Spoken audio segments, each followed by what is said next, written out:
Hello friends, तर मी आत्ताच घरी आलेली आणि मी बघते तर काय माझ्या दोन्ही बहिणी बनवून राहिले पाणीपुरी.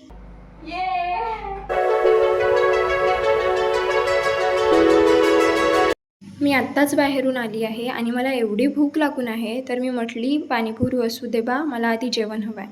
मग मी आधी जेवण करून घेतली आणि इशूला कामाला लावली. अपनी शक्तियों का पूरा इस्तेमाल कर रहे हो. एक आपाला खाऊ शकते का? आणि हे बघा भुक्कड.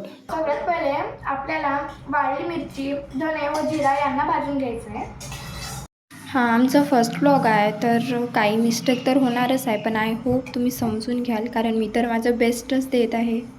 हां, इथे इशूची ॲक्टिंग ओव्हर होत असेल, पण हिचे रील्स बघितले का? एकदम खतरनाकच ॲक्टिंग करते बरं का माझी बहीण. छोट्या बहिणीला कामाला लावून आपण भुक्कडसारखं खाण्यात जे मजा आहे ना, ते खरंच नेक्स्ट लेवलचं सुकून देते. मी फर्स्ट टाइम सगळं काही आयतं बनलेलं खाणार फक्त. फर्स्ट टाइम नाही गाईज, ही रोजच आयते खाते, कधीच पण असं नाही खात. थोडीशी कमी गॅस ठेवा हा, नाहीतर जळून जाईल. अरे बापरे.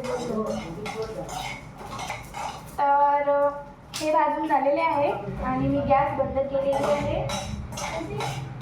सो थोडे थोडे जळलेले आहेत.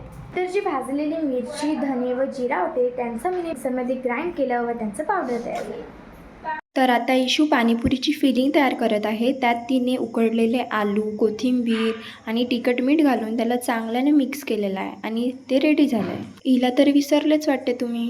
ही आमची फ्लोरा आहे आणि ही आता विसरली आहे की ही एक हस्की आहे. ही इथे गाईल बैलांसारखी गवत खाऊन राहिली. So back to panipuri. तर माझ्या ताईंनी चिंचेच्या पाण्यात मिरची आणि पुदिन्याचं पेस्ट टाकून त्याला चांगल्याने मिक्स केलं आणि नंतर इशूने बनवलेलं जे पावडर होतं ते पण त्याच्यामध्ये घातला आणि त्याला पण चांगलं मिक्स केला. त्यानंतर जलजिरा, कोथिंबीर आणि संध्या मीठ हे सगळं पण त्यात ॲड करून त्याला पण चांगल्याने मिक्स करून घेतला, कारण हे खट्टा पाणी होता आणि मिठा पाणी तर आधीच तयार करून ठेवला होता आणि हा जास्त पण खट्टा होऊ नये म्हणून ताईने त्याच्यामध्ये पुन्हा पाणी ॲड केला. बघायला तर असं वाटत होता की हा खरंच खूप टेस्टी झाला आहे. त्यानंतर ताईने सगळ्यात आधी छोट्या सगळ्या पुऱ्या लाटून घेतले, नंतर त्या सगळ्यांना मग तेलामध्ये फ्राय केले आणि आमची पुऱ्या रेडी झाले. सो फायनली आमचं पाणीपुरी आणि फिलिंग पण रेडी झालेलं आहे. तर आम्ही त्याला मस्त एका प्लेटमध्ये डेकोरेट केला आणि मग इशूला ते आम्ही टेस्ट करायला दिलं. तर ती एकदम सिस्टमॅटिक पद्धतीने ती पाणीपुरी बनवून राहिली आहे.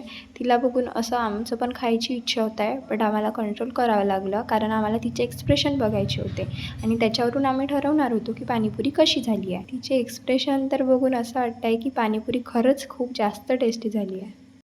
Hey guys, welcome to my channel. तर आज आम्ही चाललो ए पागल काय झालं, तिथं कॅमेरा आहे दिसत नाही का तुला? पण तिथं कोण कॅमेरा लावते? सो आत्ता आम्हाला माझ्या दादाच्या घरी जायचे होते आणि मी व्हिडिओ काढत होती, पण एवढ्यातच आमचं दोघींचं झालं झगडा सुरू. असो, बहिणींमध्ये तर होणारच आहे आणि झगडा झाला तरी ते माझी बहीणच राहणार आहे. मग पुन्हा आम्ही हम साथ साथ हे म्हणत आम्ही तिघी पण मिळून गेलो गावामध्ये. सो गावात म्हणजे आमच्या गावची जुनी वस्ती आहे, जिकडे माझे सगळे रिलेटिव्ह पण आहेत आणि आम्ही त्यांच्याच घरी चाललो आहे. अरे हा बघा, यांच्या मिट्टूला तर आपल्यापेक्षा जास्त फ्रीडम आहे. तर आज होता आमच्या बहिणीचा बड्डे आणि आम्ही त्यांच्या बड्डेसाठीच गावामध्ये गेलेलो होतो. तर आज हा त्यांच्या लग्नानंतरचा त्यांचा फर्स्ट बड्डे होता. मग आम्ही केक वगैरे खाल्लो आणि बहिणींना बड्डे विश करत त्यांना गिफ्ट देऊन आम्ही नंतर घरी आलो. Thank you for watching. तुम्हाला व्हिडिओ आवडला असेल तर लाईक, कमेंट, शेअर नक्की करा. भेटूया नेक्स्ट व्लॉगमध्ये. बाय.